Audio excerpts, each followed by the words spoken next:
Hi, I'm Nick Monfort, and I'd like to share with you some of why interactive fiction is so intriguing to me. It's a form that has a long history. For more than 30 years, people have created text-based virtual realities. Interactive fiction doesn't look like a first-person shooter. It doesn't look like an exciting multimedia piece of poetry. In many cases, although it can incorporate visual art, even animation and sound, in many cases it's simply text that is shown on the screen. And the way you interact with it is very pleasingly symmetrical. You type text back to it. You tell the system what you would like a character in a virtual world to do. The typical way that people would figure out how to get around in interactive fiction was by drawing a map. You might not even find in certain early games that leaving somewhere to the east and then walking back to the west would bring you to the same place again. I think interactive fiction is the computer era's way of doing the same type of work as the literary riddle, and I think that in this time of technological change and transition that we need those sorts of new perspectives and those types of figuration. It's pretty much always been the case that when people really create interactive fiction, certainly of any complexity, whether it's being programmed in Fortran by Will Crowther in 1976 or being developed on PDP-11 by Infocom in the 1980s, or even created on a home computer by people using Inform or TADS. In all of these cases, creating interactive fiction involves writing a computer program. It, of course, also involves writing a lot of text and rules for how that text is to be reassembled and put together. So it's essentially both a writing and a programming activity. In 1976, when Will Crowther, who was working at a company, BBN, here in town, created a simulated cave, a textual simulation of a cave that he had been to and explored.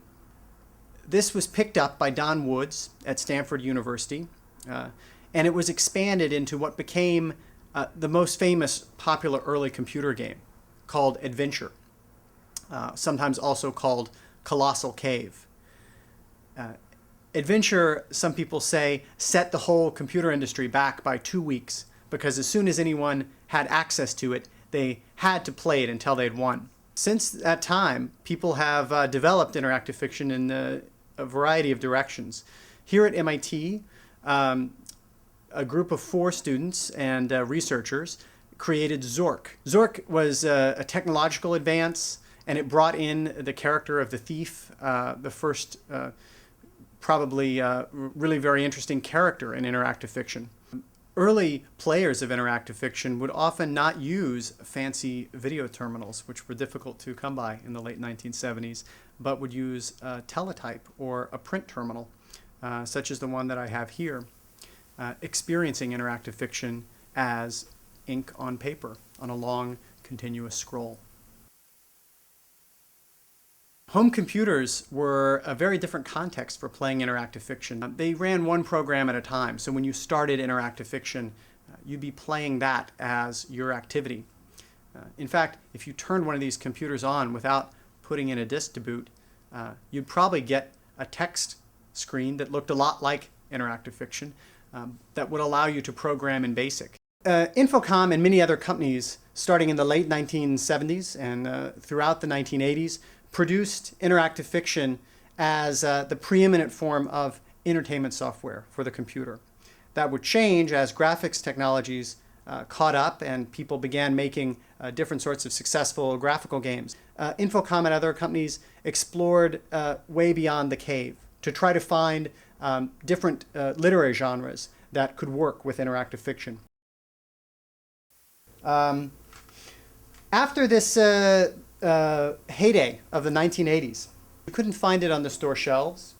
On the other hand, something quite interesting was happening and some progress was being made in interactive fiction because people had access to free development systems, including Inform by Graham Nelson and TADS by Mike Roberts. Working in what came to be called the interactive fiction community, People developed games which were quite striking and which did things that commercial games wouldn't have attempted.